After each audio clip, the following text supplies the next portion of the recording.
ومن أحسن قولا ممن دعا إلى الله وعمل صالحا وقال إنني من المسلمين।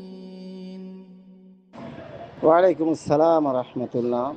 আজগর আলী ভাই প্রশ্ন করেছেন, বিশেষ করে বর্তমানে ইসরায়েলের উপরে ইরানের যে আক্রমণ, এর উপর ভিত্তি করে আমাদের বিশেষ করে বাংলাদেশে অনেক ভাষা ভাইরা ইরানকে কেউ ইসলামের আহবার রহবার বলছেন, ইসলামের খলিফা বলছেন, মেহেদির আগমনের বার্তা বলেছেন, অনেক কথা অনেকে বলেছেন। তো সেদিকে আমি যাচ্ছি না, আসলে এর বিষয়টা কতটুকু। তবে ভাই এতটুকু গভীর জ্ঞান আমার নাই। তবে মক্তসর যে কথাটা আমি বলতে চাচ্ছি, নৈতিক দিক দিয়া নৈতিকভাবে ইসরায়েলের প্রতি ইরানের আক্রমণকে আমি ব্যক্তিগতভাবে সাধুবাদ জানাচ্ছি, যাতে করে ইসরায়েলকে আল্লাহ পাক ধ্বংস করে দেয়, পৃথিবীর মানচিত্র থেকে আল্লাহ পাক ইসরায়েলকে ধ্বংস করে, এতে কোনো সন্দেহ নয়। কিন্তু আকীদাগত দিক দিয়া শিয়া ইরান এবং ইসরায়েল একই ক্যাটাগরির দিক দিয়া, কারণ আকীদাগত দিক দিয়া আমি ইসরায়েলকেও ঘৃণা করি, তারা ইহুদি। আর আকীদাগত দিক দিয়া শিয়া, আবার মনে করি শিয়া মানে রাস্তা পথ মত, কিন্তু ওই শিয়া, ওই পথ, ওই মত যারা আল্লাহ পাকের রসুল সাল্লাল্লাহু আলাইহি, আমাদের রাসূল, আমাদের কলিজার স্পন্দন, আমাদের মাথা, আমাদের জীবনের চেয়ে বেশি প্রিয় সেই রসুল সাল্লাল্লাহু আলাইহি সাল্লামের সাহাবীদেরকে, উম্মাহাতুল মুমিনদেরকে যারা কুনুতে না জেলায় গালি দেয়, অভিশাপ দেয়, তাদের সাথে অবশ্যই আকীদাতে আমরা দ্বিমত পোষণ করি এবং তাদেরকে আমরা কাফেরই মনে করি, এতে কোনো সন্দেহ নাই। কিন্তু আবার বলছি, নৈতিক দিক দিয়ে যুদ্ধকে আমরা সাধুবাদ জানাই, কারণ ইসরায়েলের ধ্বংস হওয়া উচিত। আর ধ্বংস কিভাবে করবেন সেটা আল্লাহ পাকের ইচ্ছা, আল্লাহ কারে দিয়ে কখন করবেন সেটা আমরা জানি না। সুতরাং এই ক্ষেত্রে আকিদাকে বিসর্জন দিয়ে আমরা কারোর সাথে একত্রতা প্রকাশ করি না, করবো না। এটি হচ্ছে সালাফি মানহাজের আকিদা। এখন অনেকে গালি দেন, যদি না বুঝে গালি দেন, দোয়া করি আল্লাহ আপনি ক্ষমা করে দেখে। আর যদি বুঝে গালি দেন, প্রত্যেকটা গালি কিয়ামতের মাঠে আমার আমলনামা উঠবে, আর আমার গুনিয়াগুলো আপনি নেবেন। আর আপনি আমার বাহাবা করেন, আমি আপনার বাহাবা চাই না, যেটা সঠিক তাই বলছি।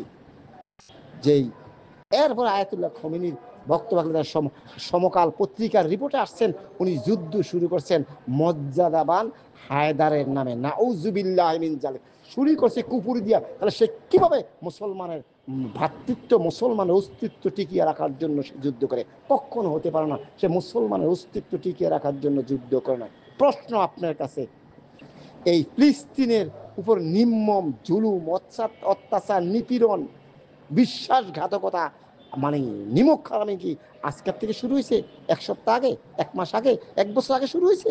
না, হাজার হাজার, শত শত বছর আগে, বা কয়েক বছর আগ থেকে শুরু হয়েছে। তাহলে তখন ইরান সাহেবের কোথায় ছিল এত ইসলামিক বীরত্বতা? কোথায় ছিল তিনি ঝাপটা মেরে বসে? এখন যখনই তার সেনাপ্রধানকে মেরে ফেললো, এখন ওনার টনক লড়ছে, এখন উনি মানুষকে বুঝাইছে আমি ইসলামের জন্য। আসলে প্রকৃতপক্ষে মুনাফেক কাফেররা, যারা নামদারি মুনাফেক, তারা কিন্তু আপনার বাহ্যিক দিক দিয়া, বাহ্যিক লেবাস দিয়া বোঝায় যে আমি মুসলমানের উপকারী, আসলে কিন্তু প্রকৃত মুসলমানের উপকারী নয়।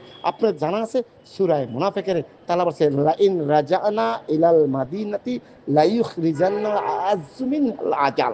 তারা বলছে, মুনাফিকরা বলছে, আমরা যদি মদিনায় ফেরত যেতে পারি তাহলে আমরা সম্মানী। কারা? মুনাফিকরা বলছে নিজেদেরকে সম্মানী, আর নবী সাহাবীর বলছে অসম্মানী, তাদেরকে বের করে দিব। লা হাওলা ওয়ালা কুওয়াতা ইল্লা বিল্লাহ। সূরা মুনাফিক পড়েন।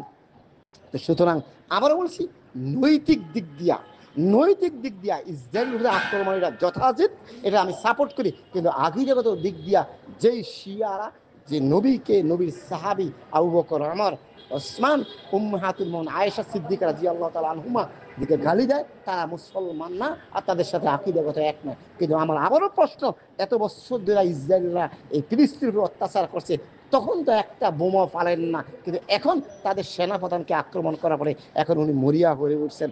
আসলে কি সে মুসলমানকে টিকানোর জন্য, না তার সার্বভৌমত্ব, তার প্রতি তার মানে ক্ষমতা, তার মানে প্রভাবকে বিস্তার করার জন্য সে এই আক্রমণ করছে?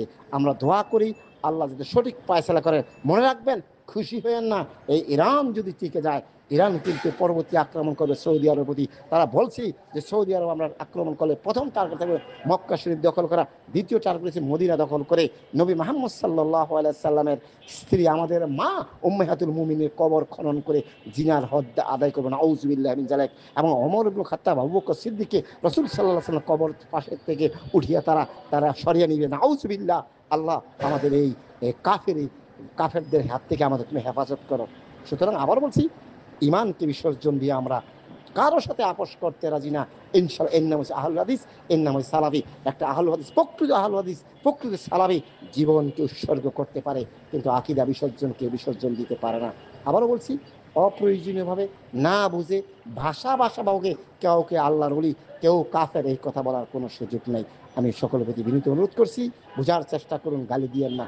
আবারও বলছি, নৈতিক দিক দিয়া ইসরায়েলের এই উপরে আক্রমণকে আমি অবশ্যই সাপোর্ট করি, অবশ্যই সাধুবাদ জানাই। কিন্তু আকীদাগত দিক দিয়ে আমি শিয়াদেরকে, যে শিয়ারা নবীর সঙ্গী সাহাবীদেরকে গালি দেয়, উম্মাহাতুল মুমিনিনের গালি দেয়, তাদেরকে ঘৃণা করি। তারা কাফের, তারা ইসলামে থাকতে পারে না। আল্লাহ পাক আমাদের বোঝাতে হবে।